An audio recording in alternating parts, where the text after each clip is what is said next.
I'm picking Israel Adesanya to defeat Dricus Du Plesis at UFC 305 this weekend for a few reasons. One of which being how motivated and intent he is and how inspired he is for this victory. Dricus Du Plesis has done a lot of talking about real African this, I breathe South African air that.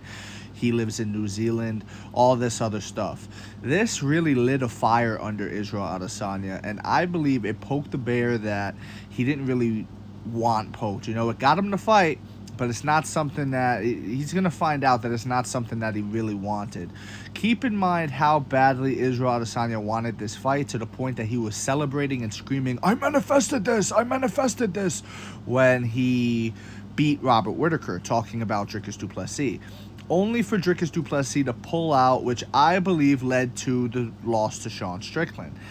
He wasn't motivated for Sean Strickland. He wasn't inspired to fight Sean Strickland, and that's why he lost. A guy like Israel Adesanya, especially a long-reigning champion. This is just a general statement for long-reigning champions. This is why it's so hard to be a long-reigning champion. This is why you don't really see it too often. Guys to defend the belt 4, 5, 6, 7, 8 times, like a George St. Pierre, things like that. You know what I mean? That's why it's so hard and so impressive to do in the sport, because it can get mundane. It could become like clocking into a job, you know what I mean? Instead of being something that you're inspired for, something that you're motivated for, something that gets you up out of bed. You hear fighters talk about that. You hear Dustin Poirier, for example, talk about wanting to fight someone that scares him, fighting someone like a Justin Gaethje or Benoit Saint Denis, who's a dangerous guy, who's a guy that could put his lights out, a guy that people are saying is next up, and Dustin's on the way out, and this is a changing of the guard, a passing of the torch moment. That gets Dustin Poirier up out of bed. You get what I'm saying?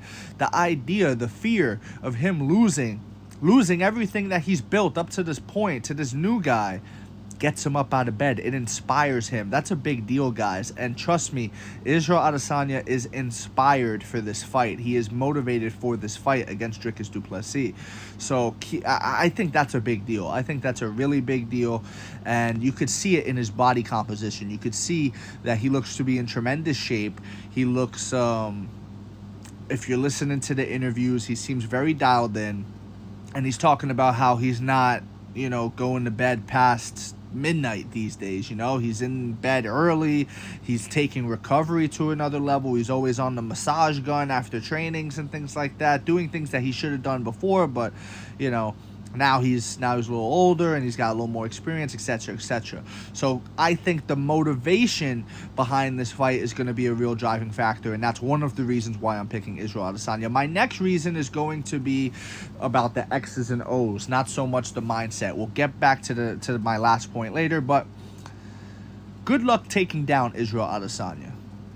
Good luck taking him down. And that's what Dricus Du Plesis needs to do, because he's going to be outgunned in the striking department. Dricus Du Plesis does not have one-punch knockout power on the feet. He had 5 rounds to show it against Sean Strickland. He didn't see it. He had time to show it against Robert Whittaker, and he was losing the striking against Robert Whittaker until he took him down. Same with Darren Till until he took him down. Dricus Du Plesis' strength is his ability to go out there and muscle you, get a big double leg takedown, get on top of you with his strength, and really put pressure on you, and then posture up and land fight-changing ground and pound shots. And that's something that I can give Dricus credit for. The ground and pound that Dricus lands is not pity-pat. It's not anything like that. No, he lands fight-changing. He will take the will out of you with his ground and pound. When you get back up, you're a different guy. Your nose is broken, your eye is busted, a la Darren Till, a la Robert Whittaker, and you are no longer in the fight, so to speak. Your heart has been ripped out of your chest, so to speak, and Dricus just runs away with it at that point. And it becomes an avalanche of momentum for him. Now, good luck taking down Israel Adesanya, bro. This isn't light heavyweight, this is middleweight, so forget about the Jan Blachowicz fight.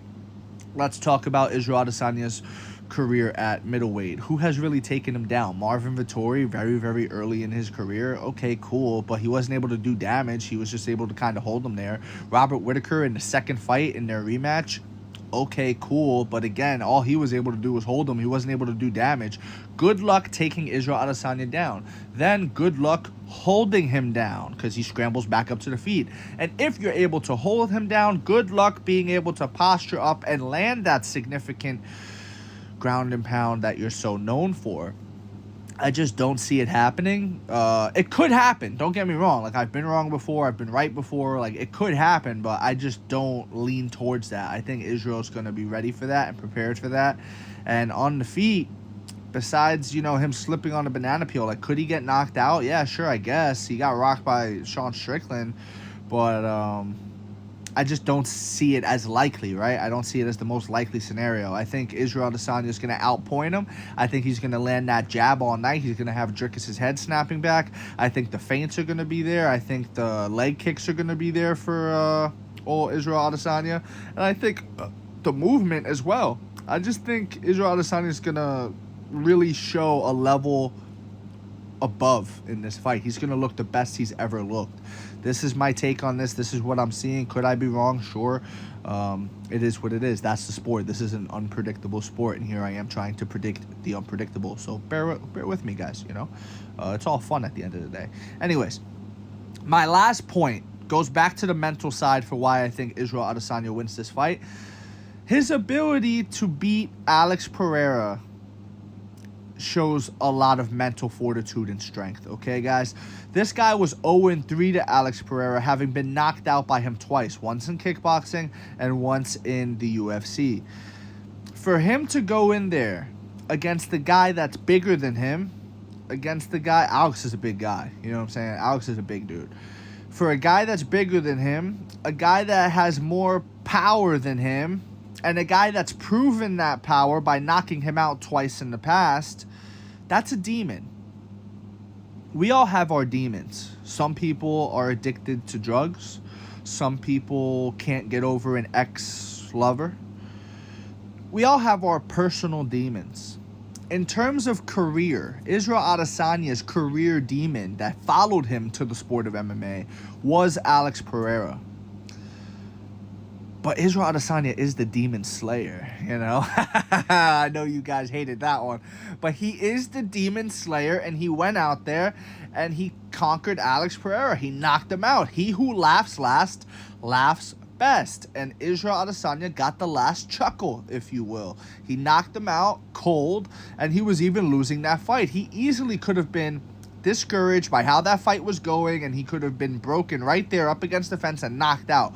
But instead, he decided to bite down on his mouthpiece, fight back, and land the kill shot and get Alex Pereira out of there. And he froze him like Elsa. And listen, I'm not a big... I try to keep it as impartial as possible. There's very few fighters that I'm not impartial for. You know, George St. Pierre, for example. I grew up watching him. But these guys here, Israel Adesanya, he annoys me with some of the things he says. You know what I mean? I've made videos trashing Izzy for some of the things he said. But this is how I feel. This is how I see it. You know what I mean? I'm not just going to be a hater. That's not what you're going to get out of me on this channel. So that's pretty much it, guys. His mental fortitude, his ability to beat Alex Pereira shows just the greatness within him, I feel. How great he is. Like, for him to do that was really big. That was a huge deal to me, and it was an eye-opener to me about what's in this man's heart.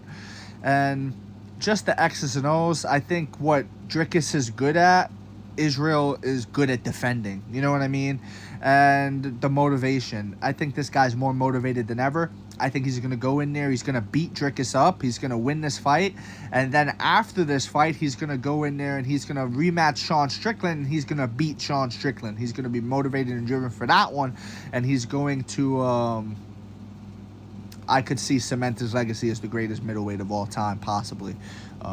But that's my take on this one, guys. Let me know what you guys think in the comment section below, whether you agree, disagree. It truly does not matter. Just join the discussion, follow for more, and leave a like if you enjoy the time spent.